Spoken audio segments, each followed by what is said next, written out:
গরুর মাংস যেখানে প্রতি কেজি ৭৫০ টাকা, সেখানে ঘোড়ার মাংস মাত্র ২৫০ টাকায় পাওয়া যাচ্ছে।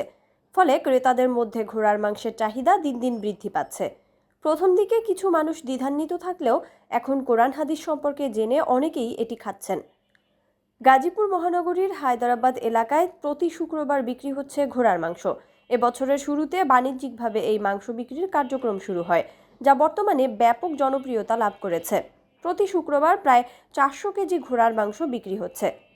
শুরুর দিকে একটি মাত্র ঘোড়া জবাই করে মাংস বিক্রি করা হতো। এখন প্রতি সপ্তাহে ৬ থেকে ৭টি ঘোড়া জবাই করে মাংস বিক্রি করা হচ্ছে। দূর দূরান্ত থেকে মানুষ এই মাংস কিনতে আসছেন।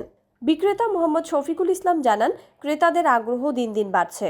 ইসলামে ঘোড়ার মাংস হারাম নয় বলে জানান শাইখুল হাদিস আল্লামা মুফতি আব্দুল কাইয়ুম মিরাজি। তবে চিকিৎসকরা সতর্ক করে জানিয়েছেন, বাণিজ্যিক কাজে ব্যবহৃত ঘোড়াগুলোকে শক্তিশালী করতে কিছু কেমিক্যালযুক্ত খাবার দেওয়া হয়, যা মানবদেহে সমস্যা সৃষ্টি করতে পারে।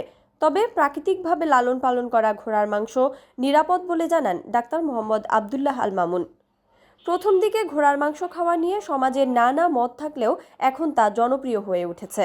বিশেষজ্ঞদের মতে, যথাযথ স্বাস্থ্যবিধি ও সচেতনতা বজায় রেখে এই মাংস খেলে তা উপকারী হতে পারে।